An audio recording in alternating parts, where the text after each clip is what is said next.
Rizal vacation in Biarritz was happened to seek solace for his disappointment in Madrid. That's why he took a vacation in the resort on the fabulous French Riviera. He used to fans with the Bousted sisters at the studio, pick one Luna, and to attend parties at the Bousted dressing room.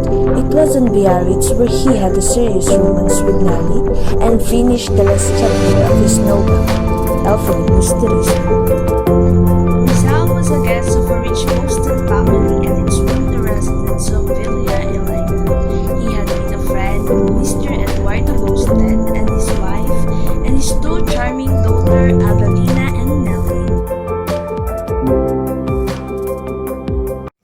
When Rizal arrived in Biarritz at the beginning of February 1891, he was warmly welcomed by the Bousted, particularly Mr. Bousted, who had taken a great liking for him because of his remarkable talents. Good day, Mr. Bousted. It's nice to be here. It's good to hear, Mr. Jose Rizal, and welcome to Villa Iliada. This is my wife and my charming daughter. I know that you have a long ride, and you look tired, so let me take you to your room. The one-month vacation in Biarritz works wonders for Rizal.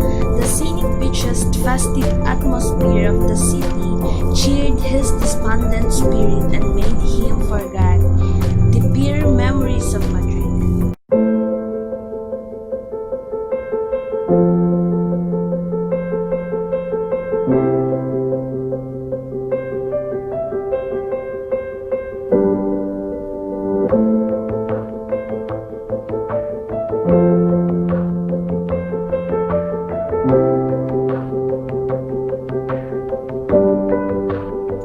On February 11, 1891, Rizal wrote a letter to Mariana Ponce. Dear Mariana Ponce, I have put on much weight. Since I arrived here, my cheeks are no longer shrunken as before for the reason that I go to bed early and I have no cares. On an emotional renounce, Rizal, having lost his beloved Leonor, came to entertain considerable affections to Nelly, the prettier and the younger daughter of his host. He found her to be a real Filipina, highly intelligent, vivacious in temperament and morally upright. He wrote to his intimate friends except to Professor Bloomfield of his love for Nelly and his intentions to propose marriage to her. But in the place, Antonio Luna was the first who been in love with Nelly and want to marry her. But Nelly fell in love with Rizal, and in time, Rizal started to court her. You betrayed me, Mr. Rizal. I thought you are my friend, but you take the woman I love. You got the wrong idea, Mr. Luna. I never take away Nelly to you. And you know who Nelly really likes.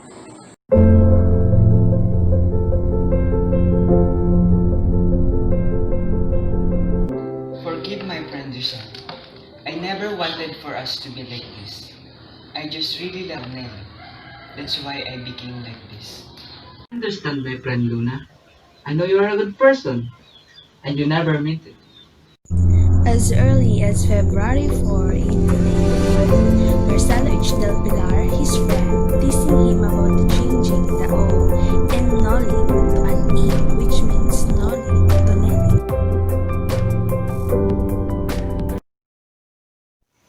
Dear Rizal, in your letter, you talk repeatedly of Bousted, who can be a madam or mademoiselle. Several times, here since last year, I have been told about this young woman, who accordingly to your letter is also Filipino. He told me that she is highly commendable for her true education, her very beautiful moral and physical qualities, and an addiction for being a Filipino. On this occasion, and all the time, you are exposed to the warmth of the treatment and attention of that family. May I take the liberty for making the following reflection? To yourself, I know that you are now free from engagement in the Philippines. On the other hand, while conditioned, they are not altered your permanence in our country. It's not advisable, and even if were so, they would never leave you in peace at your home. Consequently, by marrying there, I gear that instead of happiness, you would only find bitterness and trouble. And what is the remedy? See if the Medemoiselle Boasted suits you, court her and marry her, and we are here to applaud such a good act. Antonio Luna, who had previously loved and lost Nelly, encouraged Rizal to woo and marry her. From Madrid, he wrote to Rizal. Dear Rizal, with respect, Nelly, frankly, I think there is nothing between us more than one of those friendships enlivened by being fellow countrymen. It seems to me that there is nothing more. More word of humor. I had been her fancy. We wrote to each other. I liked her because I knew how worthy she was, but circumstances, beyond our control, made all that happiness one cherished evaporate. She is good. She is naturally endowed with qualities admirable in a young woman, and I believe that she will bring happiness not only to you, but to any other man who is worthy of her. I congratulate you as one congratulates as a friend. Congratulations. So, with the encouragement of his close friends, Rizal courted Nelly, who in turn reciprocated his affections. Unfortunately, their romance beneath the lovely Biarritz moon did not have a fairy tale ending. Oh, Rizal, what brought you here? What's the matter? I have something to tell you that is very important. And what could it be? I want to take your hand to marry. And what is the reason and suddenly you're asking my permission to marry you? Rizal, what you're asking is not easy. Yes, I like you. But this is not only about me and you. I'm sorry, Mr. Rizal. Because of Rizal's proposal, Nelly approached her mother about the problem that she was facing. What happened, my daughter? It seems that you was devastated and bothered with something. May I know it? Mama, Rizal wants to marry me. What should I do? I can't allow that. I don't like Rizal to take your hand and be my son-in-law. But what is the reason of disapproval? Because he is a propagandist. And you think he will let go his Catholic faith and converted to Protestantism? So after the conversations of Nelly and her mother, she decides to talk to Rizal to clear everything. Why, Nelly? What is the reason of rejecting my proposal to you? Okay, listen, Mr. Rizal. I have two reasons why I can't marry you. First, my mother did not like you to be her son-in-law. And second, I know you are a man of a word. I know you will refuse to give up your Catholic faith and be converted to Protestantism. But despite this, I think we can be friends. This is sad. But yes, we can be friends. We shared happy moments. And that will be hard to forget. Rizal and Nelly separated as a good friend despite of what happened. Nelly even wrote a letter when Rizal left. Now that you are leaving, I wish you a happy trip and may you triumph in your undertakings. And above all, may the Lord look down on you with favor and guide your way, giving you much blessings. And may you learn to enjoy. My remembrance will accompany you as also my prayers. To console his frustrations with his almost marriage and romance with Nelly, Rizal focused on writing. On March 29, 1891, he finished writing his second novel, El Filibusterismo, and on the eve of his departure to Paris from Biarritz, he wrote to Blumentritt. I have finished my book. Oh no, I have not written in it my idea of revenge against my enemies, but only what is for the good of those who are suffering for the rights of the Tagalog race. Though brown and may not have good features. Surely I will leave tomorrow, and from there I don't know where I'm going. And on the 30th of March 1891, Rizal left Biarritz and rode a train to Paris. He was accommodated there by high friend Valentin Ventura, and on April 4, he wrote a letter to his friends in Hong Kong, who is Jose Maria Basa, and on his letter said he wanted to practice ophthalmology in British colony. He asked him for money for him to be able to afford a first-class semester ticket from Europe to Hong Kong.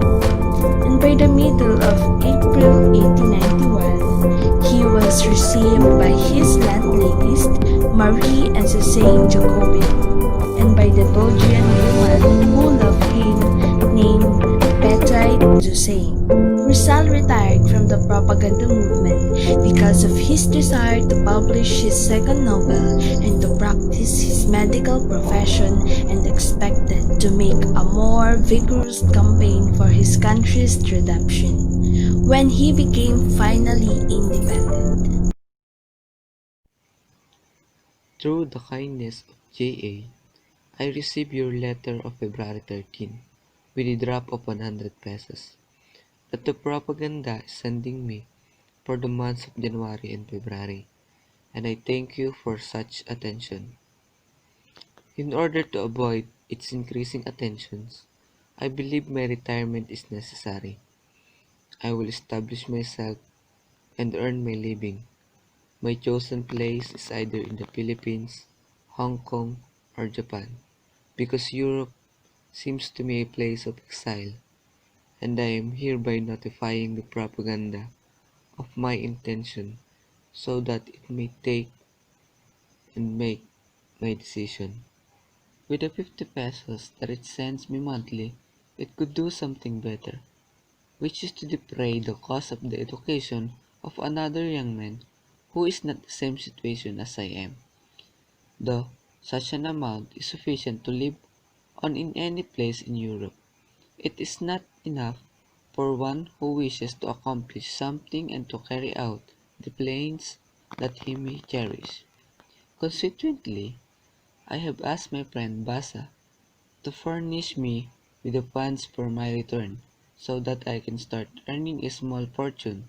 If at last the end if for a few years become financially independent, I shall be able to undertake a more vigorous and effective campaign than that I have been doing until now. After his retirement, Rizal also stopped writing for La Solidaridad. Many of his friends convinced him to continue writing for the newspaper because of his articles attract attention of European countries. On August 7, 1891, Marcelo H. Del Pilar wrote him a letter of forgiveness and request. If you have any resentment, I beg you to put it aside. If you consider me at fault, and this fault is pardonable, forgive me. We would much like that you resume writing for it. Not only would we strengthen the La Solidaridad, but we would defeat the friar intrigue in the Philippines. I am extremely surprised at your letter, telling me about resentments, disagreements, and reconciliations, etc. I believe it is useless to talk about what does not exist, and if it has existed, it ought to have evaporated in the past. I think like you do, that there being nothing, one ought not to waste time thinking about it. If I stopped writing for La Solidaridad, it was because of several reasons. First, I need time to work on my book. Second, I wanted other Filipinos to work also. Third, I considered it very important to the party that there be unity in the work, and you are already at the top. And I also have my own ideas. It is better to leave you alone to direct the policy such as you understand it, and I do not meddle in it. This has two advantages. It leaves both of us free, and it increases your prestige, which is very necessary, inasmuch as men of prestige are needed in our country. This does not mean to say that I need not to work and follow the course of your work. I am like an army corps, who at a needed moment you will see arrive to descend upon the flanks of the enemy before you.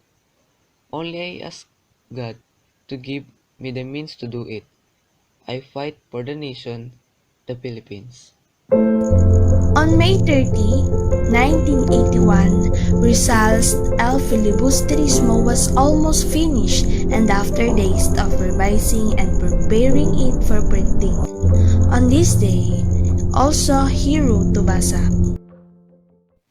My book is now ready to go to press. The first 20 chapters are already corrected and can be printed, and I am recopying the rest. If I receive any money, you will surely have it in July. I am writing it with more ardor than the Noli, and although it is not so cheerful, at least it is more profound and more perfect. In case I do not receive money, will you ask them to send me money for the printing of my book? If not, I will be leaving this place and be with you. On June 13, Rizal wrote again to Basa just to inform him. I am now negotiating with a printing firm, and as I do not know if it will be printed here, Belgium or in Spain, I cannot send it to you as yet. In case it is not published here, I will send it to you by the next mail. Only 3 chapters are left to be corrected. It is longer than the Noli. First part, it will be finished before the 16th of this month. If by chance anything happens to me, I leave its publication to Antonio Luna, including its correction. If my Noli is not published, I should board a train on the following day when I receive your letter with the passage money. But if my book is published, I shall have to wait until it comes off the press.